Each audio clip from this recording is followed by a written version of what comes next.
Hello and good evening, ladies and gentlemen. Now, you may be voting for a different constituency in the upcoming 14th general elections. Why? The Redelineation report by the Election Commission has been passed 129 to 80 in the Dewan Rakyat this evening.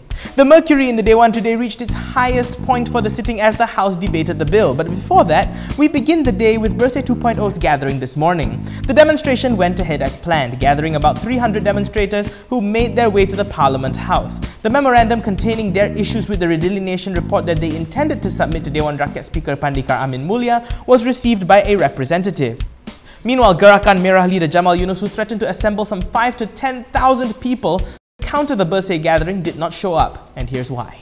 Kami mengadakan sidang media ingin mengucapkan sabas dan tahniah kepada kumpulan BERSIH yang berbaju kuning kerana berjaya mengadakan perhimpunan di dataran pahlawan.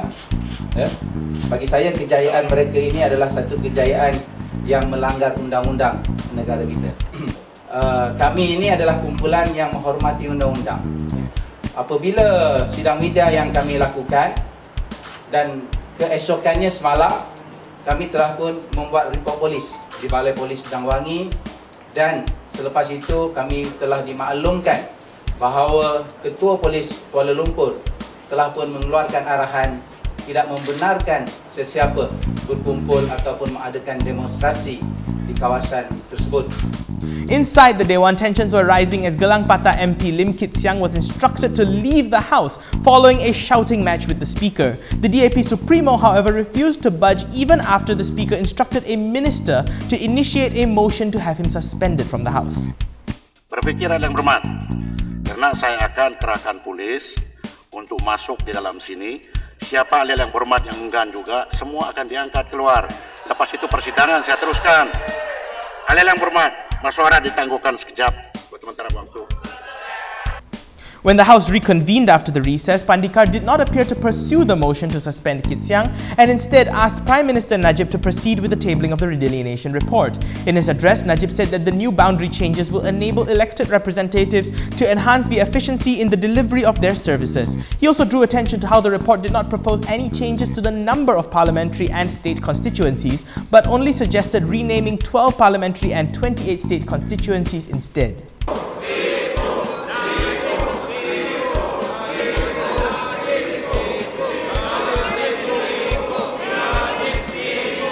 And now a break from the Dewan as we go to Jakarta, where claimants are filing a case to stop US authorities from seizing the luxury mega yacht Equanimity. This comes after yesterday's repeated allegation by the United States Department of Justice that the vessel was purchased by Malaysian businessman Low Teck Joe using funds allegedly embezzled from 1MDB.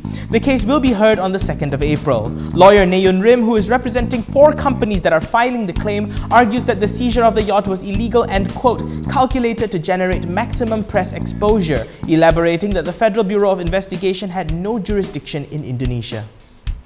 The police have identified and will be calling in the organizers of the demonstration held outside of the Parliament House this morning, with Dangwangi District Police Chief Shahrudin Abdullah explaining that the protest took place without a permit. Shahrudin said that nothing untoward happened during the protest, save for some minor incidents that were brought under control by the 400 police personnel stationed there, which included the Federal Reserve Unit. He added that the police will initiate an investigation into the organizers as they have contravened the Peaceful Assembly Act 2012. And that's all from me today, ladies and gentlemen, but before we go, are you affected by the new redelineation? You can find out at ge.undi.info/redelineation. Once again, that's ge.undi.info/redelineation. You can also follow the report as it makes its way through the legislative arm on Malaysia Kini and KiniTV. Log into malaysiakini.com with your social media account to gain access to 10 free articles, or subscribe for just 25 ringgit a month or 200 ringgit a year. Do subscribe to us on KiniTV and Facebook, because all our videos are free to watch. It's also free to check whether you're affected by the redelineation, so don't worry about that. I'm Daniel Anthony. Thank you for watching.